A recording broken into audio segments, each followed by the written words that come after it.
saya mau menceritakan adalah tidak semua yang terpapar COVID ini cocok untuk mendapatkan plasma. Jadi saya ingat dokter saya sewaktu kita melakukan recovery check, seminggu setelah saya keluar dari rumah sakit, saya bertanya pada dokter saya, apa itu plasma. Bisa saya terangkan karena saya sudah memberikan sebuah video yang ternyata direspon sangat luar biasa. Jadi yang didapat informasi dari dokter tersebut adalah kalau kita bagi 3 ya. Jadi ada orang yang perlu isolasi mandiri, di mana bahkan tanpa gejala 14 hari dia biasanya sudah bisa recover, udah negatif kembali. Itu mungkin tidak memerlukan plasma, tetapi yang mungkin kategori moderate dan severe seperti yang saya derita, di mana kadar oksigen masuk ke paru-paru saya hanya 80%, plasma itu cocok. Kemudian yang tipe akut atau berat gitu ya, mungkin sekitar yang terpapar sekitar 20% adalah berat, itu mungkin tidak terlalu cocok juga dengan plasma.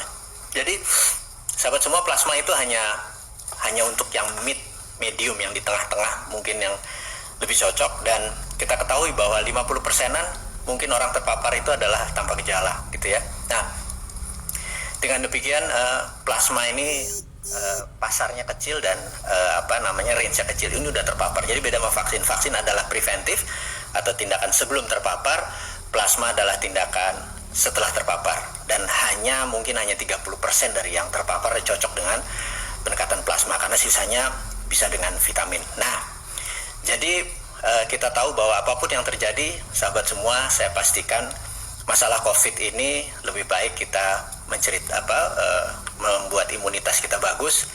Jadi sebenarnya kalau pemerintah ingin meniadakan COVID dengan segera, sebenarnya bukan vaksin menurut saya yang disediakan, tapi adalah vitamin. Jadi kalau seluruh penduduk dapat vitamin gratis, vitamin D, vitamin C, B kompleks, mineral dan lain sebagainya gratis, rasanya nggak ada yang bakal terpapar. Jadi vaksin hanya melengkapi yang kekurangan tersebut gitu ya, nggak harus anggaran negara nggak harus gede-gedean. Oke, jadi itu adalah informasi sedikit di mana teman-teman nanya kok kurusan gitu ya. Sebenarnya mungkin bukan kurusan, kok muka lu susahan sih gitu ya, gitu.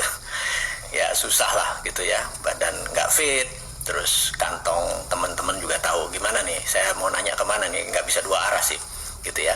Jadi gimana kabar kantong Anda semua, kantong kesehatan Anda semua, fisik, batin, lahir, kemudian jasmani, rohani, gimana kabarnya gitu ya. Apakah sudah perlu dikasih plasma gitu ya, supaya ekonomi Anda membaik gitu ya. Oke, sekarang kita akan masuk ke topik utama, di mana kita mau menceritakan visi 2030. Ini penting sekali. Jadi gini, Anda berbisnis, Anda mengelola negara, Anda pejabat negara, visi itu penting. Jadi man without visi atau man without vision gitu ya, manusia tanpa visi itu Paris akan hilang gitu. Nah, kita akan memulai dengan kata-kata visi 2030.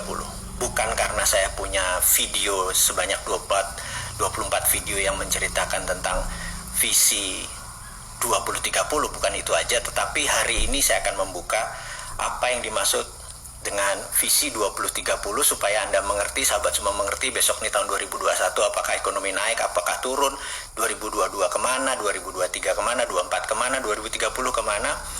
Anda dapat big trendnya. Ingat, trend is our friend gitu ya. Itu yang penting, kita menemukan trendnya. Trend is our friend, saya ulangi sekali lagi.